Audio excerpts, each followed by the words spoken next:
আসসালামু আলাইকুম রহমতুল্লাহি ওয়াবারাকাতুহু। সম্মানিত প্রিয় বন্ধুগণ, আজকে খুবই একটি গুরুত্বপূর্ণ বিষয় নিয়ে উপস্থিত হইলাম। সেই বিষয়টি হলো, যাদের পেনিস একদম স্ট্রং হয় না, আপনি প্রিয়জনকে সময় দিতে পারেন না, পুরুষাঙ্গ মোটা এবং শক্ত হবে মাত্র 7 দিনে। আজকের বেশওয়াজটি অত্যন্ত গুরুত্বপূর্ণ। এই বেশওয়াজটি যদি আপনি ব্যবহার করতে পারেন, তাহলে আল্লাহর উপর ইয়াকিন রেখে, বিশ্বাস রেখে বলতেছি, এটার পাওয়ার, এটার ক্ষমতা আপনি নিজেই বুঝবেন এবং আপনি অন্যকেও এই বেশওয়াজটি খাওয়ার জন্য উৎসাহিত করবেন। তো আমরা দেরি না করে মূল আলোচনায় চলে যাই। তো এই বেশওয়াজটি আমাদেরকে কিভাবে তৈরি করতে হবে এবং কোন নিয়মে খেতে হবে, এর বিস্তারিত বলে দিব ইনশাআল্লাহ। দেখুন, আল্লাহ পাকের উপরে ইয়াকিন রেখে, বিশ্বাস রেখে আমাদেরকে আমল করতে হবে, কাজ করতে হবে।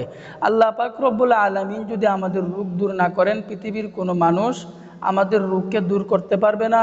এই জন্য রোগ সম্পর্কে আল্লাহ পাকের কাছে আমাদেরকে 2-4 রাকাত নফল নামাজ পড়ে আমাদেরকে চাইতেও হবে।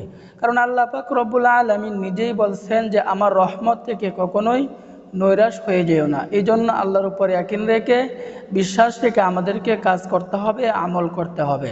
তো এই বিশ্বাসটি আমরা কিভাবে তৈরি করব? তো এই বেশওয়াজটি তৈরি করতে হলে আমাদেরকে 2টি উপাদান সংগ্রহ করতে হবে। 1 নম্বর উপাদান হচ্ছে সালেম মিশ্রি, 2য় নম্বর উপাদান হচ্ছে আপনার গরুর একদম খাঁটি দুধ। তো আমরা সালেম মিশ্রি আমরা কোথায় থেকে সংগ্রহ করব?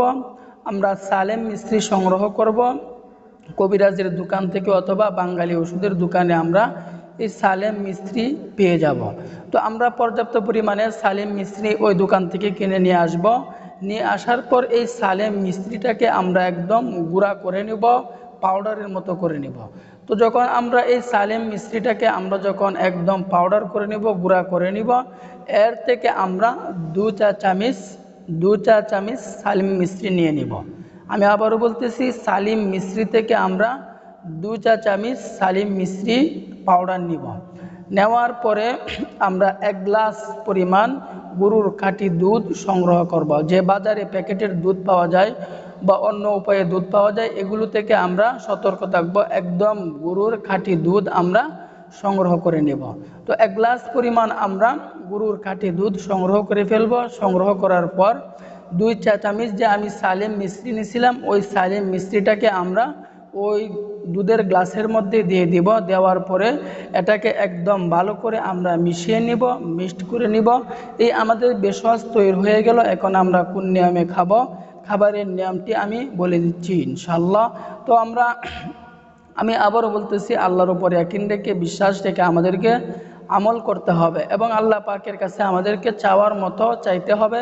যদি আল্লাহ পাকের কাছে চাওয়ার মতো চাই, তাহলে আল্লাহ পাক রব্বুল আলামিন কখনোই আমাদেরকে নৈরাশ করবেন না, হতাশ করবেন না। এবং শেষ রাত্রিতে আমাদেরকে 2-4 রাকাত নফল নামাজ পড়ে, তাহাজ্জুদের নামাজ পড়ে আল্লাহ পাকের কাছে আমাদেরকে রোগ সম্পর্কে চাইতেও হবে। যদি চাই, কখনোই তিনি বান্দাকে খালি হাতে ফিরাবেন না। অবশ্যই আমাকে, আপনাকে অবশ্যই আল্লাহ পাক রব্বুল আলামিন দিবেন। এই জন্য আল্লাহ পাকের কাছে আমাদেরকে রোগ সম্পর্কে চাওয়ার মতো চাইতেও হবে। তো যখন আমরা এই বেশওয়াজটি তৈরি করে ফেলবো, তৈরি করার পর খাবারের নিয়মটি হচ্ছে, আমরা প্রতিদিন রাত্রে শোয়ার আগে আমরা এই মিশ্রণটি আমরা খেয়ে ফেলবো। অথবা আমি সকালেও খেতে পারি, রাত্রেও খেতে পারি। তবে সবচাইতে বেশি ভালো হলো আপনি রাত্রে শোয়ার আগে খেয়ে ফেলবেন। এটার কিন্তু বাজে কোনো এফেক্ট নাই। এটা একদম ন্যাচারাল প্রাকৃতিক উপাদান দিয়ে তৈরি। আপনি নিজেই তৈরি করে এই বেশওয়াজটি আপনি ব্যবহার করুন, দেখবেন আপনি অন্যকেও ব্যবহার করার জন্য উৎসাহিত করবেন। তো আল্লাহ পাক রব্বুল আলামিন আমাদের সকলকেই বুঝার, আমল করার তৌফিক দান করুন। আমিন।